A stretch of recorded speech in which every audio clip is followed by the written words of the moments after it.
Hey everyone, it's Joey. Thank you for joining me today.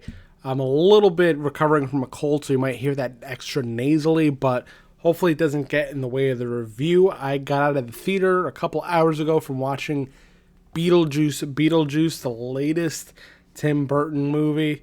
I'm a big fan of the original. It was one of my favorite movies to watch as a kid. It came out when I was a little tyke.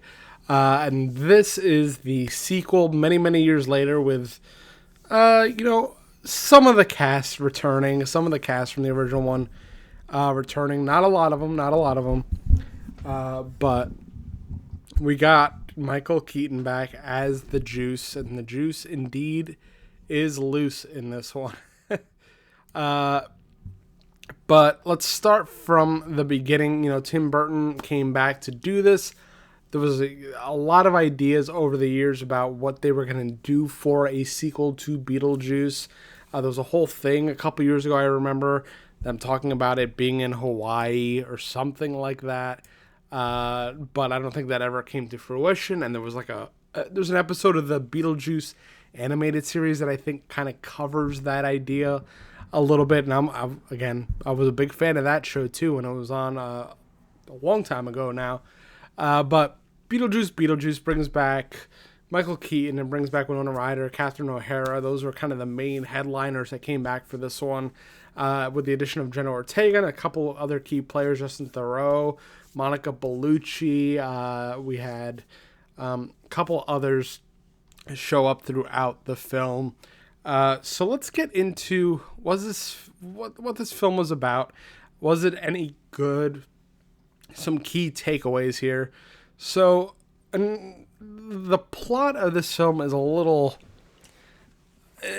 mucky. It's a little muddy. It seems to be all over the place. There's like B and C stories that I didn't really love. There's a whole subplot of Jenna Ortega's character kind of, again, there's going to be spoilers here, so I'm going to give you a second to get out if you want to hear spoilers. But there's a kind of a BC plot that drives the story of Jenna Ortega kind of meeting up with this boy who turns out to be a ghost and wants her soul. And there's another story of Katherine OHara's character is like this art person. She's trying to do like these crazy art projects.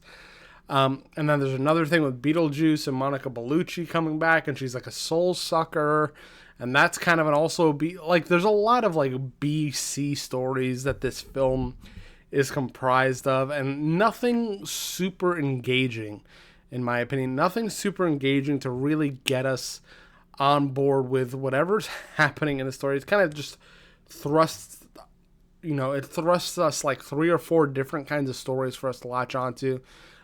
Monica Bellucci's is kind of strange and not really super explained well. It kind of just happens. She's like a Bride of Frankenstein type of person that's very sultry. She doesn't say much.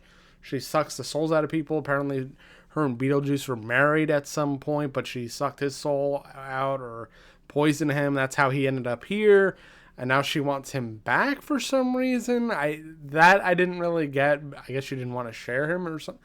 I don't really know. And then there's a whole thing again with Jenna Ortega meeting this boy who like killed his parents, was stuck in this house and wanted to use her so he could come back to life. That didn't really make sense, and they set up a lot for that to happen just so I guess they could all get together. And then there's a through line with Jenna Ortega's father and Winona Ryder's husband that passed away, and her wanting to reconnect with the father and blaming Winona Ryder, or Lydia Deetz, who is now working as a kind of a medium on TV, and she's like with Justin Theroux, who's also her manager, but he's also super manipulative and like kind of like a man baby.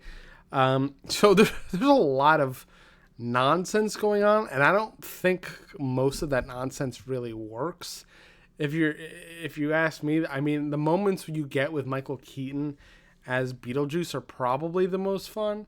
And he's as zany as ever. Like, I just kept wanting to live in his world a little bit longer because I think the human stories were not that interesting.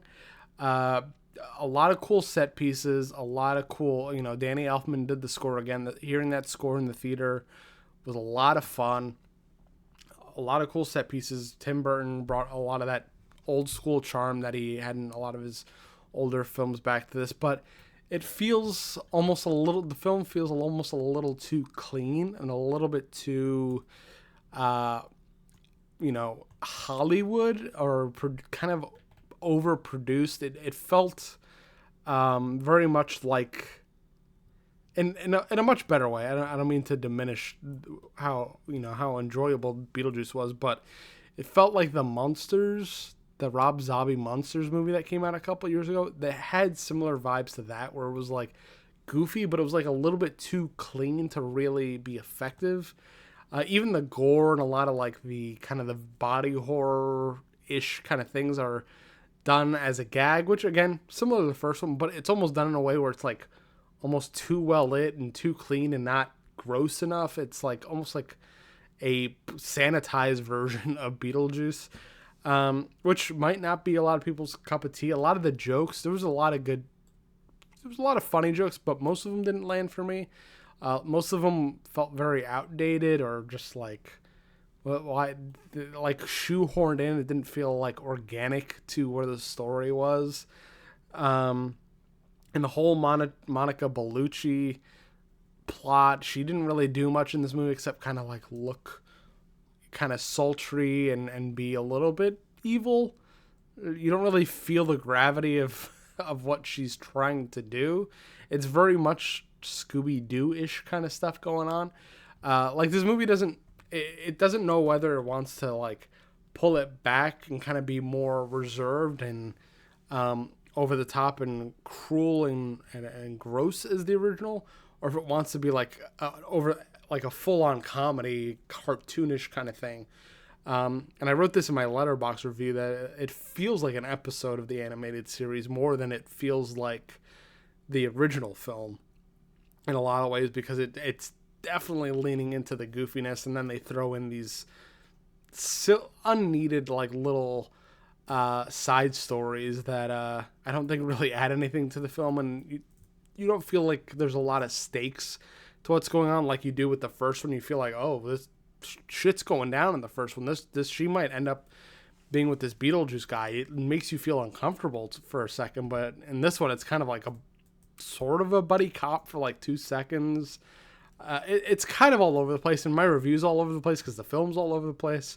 But I gotta say, my favorite part about the film, and it might not come to any surprise, especially because she's been in the game a long time. She knows what she's doing. She knows how to really get a role to do what she needs it or wants it to do. Katherine OHara, her performance in this, I absolutely adored. I think she was the funniest in this. She was the scene stealer. I just wanted more of her character. I believe her name is Delia. I can't remember off the top of my head, but she was so funny. She was so funny. She plays this over the top, like visual artist, kind of, similar to the way she was in the original. But I was getting more of her character from Schitt's Creek in this one than, in the original, where she was a little bit subdued, less over the top and too silly. This one, she was really silly. Great lines, great delivery. I felt very much like Moira from the show. So Katherine OHara was definitely a standout for me, above Michael Keaton, above Winona Ryder and Jenna Ortega, who kind of played the same kind of thing she always does. Very like, I don't want to say mousy, but very, very small and kind of reserved and a little bit angry and annoyed, where I feel like she plays that in she didn't have a lot of challenging stuff to do in this film. Nobody really had a lot of challenging stuff to do. Michael Keaton went right into Beetlejuice like it was yesterday. So I think Beetlejuice worked. I wish we had gotten more of that. We might get a sequel. We'll see. But I'm going to leave it there because there's not a ton to talk about with this. It was an okay movie. I think I gave it like 3 stars. It's definitely a fun thing. It feels like more geared towards kids and teenagers almost than it does for adults. It's not really creepy. There's some body effects and horror. There's a lot of what looked like practical set pieces, which I think was really cool. But again, everything looked a little bit too clean, a little bit too sanitized. I wish things were muddied up, a lot more contrast, darkness, like sliminess. Even like the lighting on Michael Keaton's face as Beetlejuice was like almost too bright. Like his face was almost like too clean, and you could. I just think they needed to screw with like how they edited this movie and color graded it a little bit more to make it seem a little bit more like the original, which was shot in film and a whole different process. But the way they shot this was like just too clean. It didn't feel very Beetlejuice. It felt very like, you know, your typical kind of movie that's coming out these days with these old characters. But again, I know I spit out a lot of different things on different sides of the fence, but I did enjoy the movie overall. I think it was pretty fun. Again, a lot of cool stuff happening now and again between the characters and the set pieces and stuff like that. A lot of funny moments, but overall, I think it was just okay. It was just okay. It didn't blow me away. It didn't blow my mind. Nothing really worked super well in this movie. It's a lot of random strings. There's like a whole musical number towards the end too that it was like goofy, but it wasn't goofy enough. Like everything was just like pulled back a lot more. Like they should have pushed it more. I think that's kind of my big thing with this movie is everything seemed so reserved for a Tim Burton film and a Beetlejuice movie. It just needed to push things a little bit more in kind of a absurd, crazy direction, kind of like the first one felt. It just felt like they were pushing things the whole movie. This one didn't really feel like there was any stakes. Didn't feel like they were pushing too much. But you know, it also might have been just, you know, Tim Burton wanting to gather this crew together to make another film with them and have a good time, which I get that too. So can't fault them too much, but let me know what you guys think if you saw this movie. I think this movie was okay. It didn't blow my mind, but I think it's going to do really well at the box office. Again, I think it captures that teen demographic more than anybody else. I think they might like it, especially if, you know, a lot of kids like the original. You know, kids growing up today, kids in their, you know, early teens have seen it. This movie, the first one, has kind of stood the test of time, and I think people are going to really enjoy this one to an extent. It might not be their favorite movie of the year, but it's a fun one.